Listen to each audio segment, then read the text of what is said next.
Hello viewers, Assalamu alaikum. Once again, welcome to mathematics class for 10th standard. Dear students, we are dealing with the chapter areas related to circles.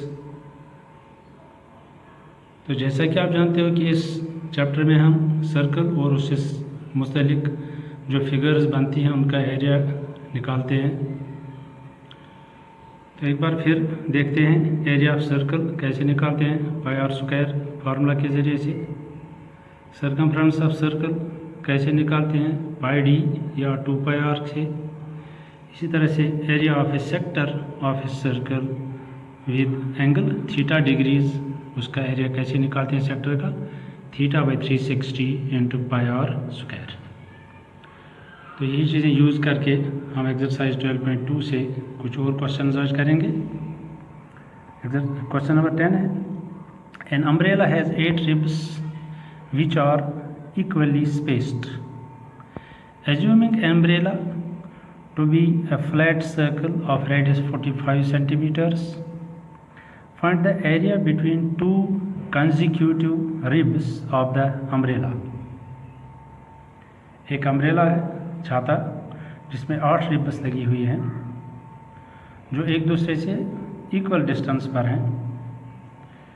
तो जैसा कि आप जानते हो usually umbrella flat circle नहीं होता है। हमें यहाँ एज्यूम करना है कि ये फ्लैट सर्कल है। जैसे यहाँ पर इसमें 8 रिब्स हैं, 1 2 3 4 5 6 7 8।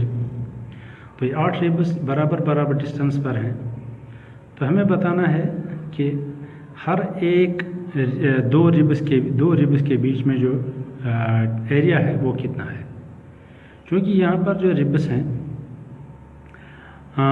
रिब्स 8 हैं, तो इस तरह से इस सर्कल के 8 हिस्से हो जाते हैं जिन्हें हम 8 सेक्टर्स कहते हैं। तो हर एक सेक्टर का एंगल हम देखेंगे कि कितना है, क्योंकि पूरा एंगल जो सर्कल के सेंटर पर बनता है वो 360 डिग्रीज़ का होता है। अब इस 360 डिग्री एंगल के कितने हिस्से होते हैं, 8 हिस्से बनते हैं। हम देखेंगे कि एक एंगल कितने डिग्रीज़ का होगा।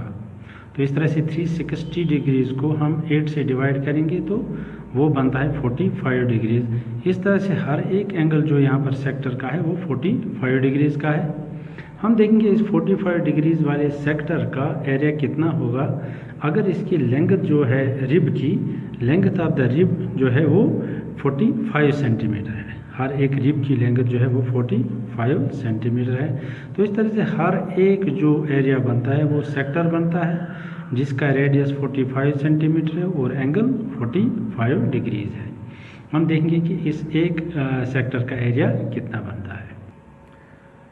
Radius of umbrella is 45 centimetre, क्योंकि जो रिब है, रिब की लेंथ 45 सेंटीमीटर है, तो यही रेडियस ऑफ अम्ब्रेला बनेगा।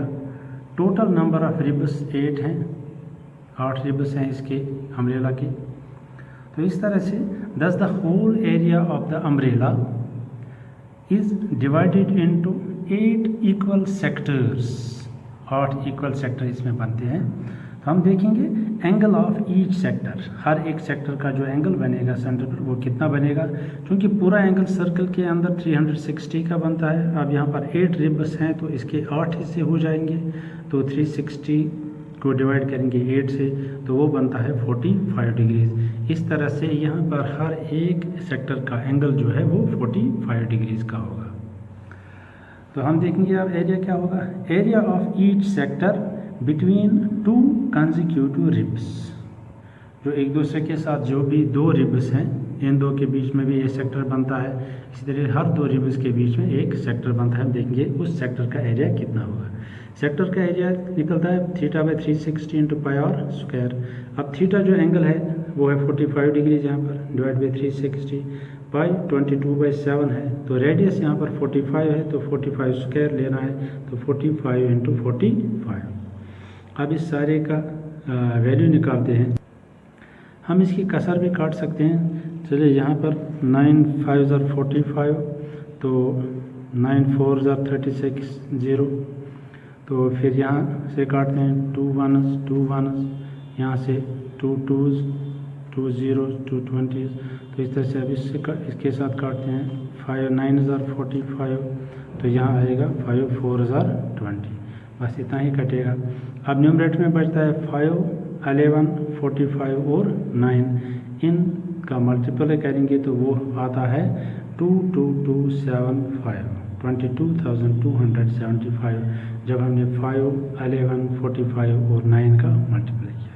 इस तरह से डिनोमिनेटर में 7 और 4 का मल्टीप्लाई करें, 7 4 28।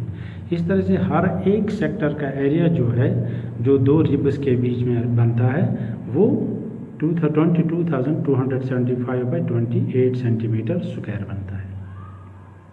क्योंकि 8 रिब्स हैं तो 8 हिस्से बन जाएंगे इस सर्कल के, तो हर जो सेक्टर होगा तो उसका एंगल सेंटर में 45 डिग्रीज बनता है, क्योंकि पूरा एंगल 360 का होता है, तो उसके 8 हिस्से जब करेंगे तो हर एक एंगल 45 डिग्रीज का बनेगा। तो हमने अब निकाला 45 डिग्री वाले सेक्टर का एंगल, जिसका रेडियस 45 सेंटीमीटर है, क्योंकि जो रिब है उसकी लेंथ 45 सेंटीमीटर है, तो वो आ गया 22,275 बाई 28 सेंटीमीटर स्क्वायर। एक और क्वेश्चन देखते हैं 12.2 एक्सरसाइज का question number 11।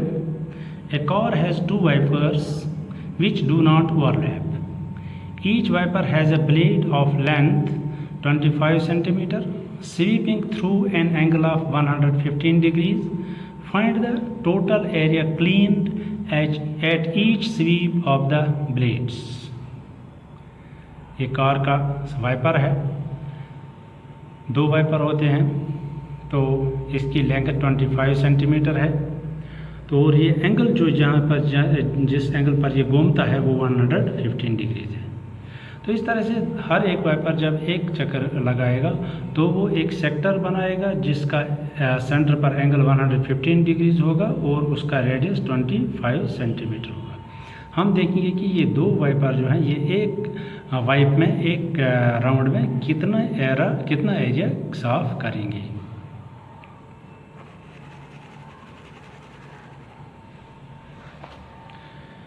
Length of each blade is 25 cm. Angle through which the wiper sweeps is 115 degrees. Blade की लेंथ 25 सेंटीमीटर है और जो एंगल जिस एंगल पर ये घूमता है ये 115 डिग्रीज एंगल पर घूमता है।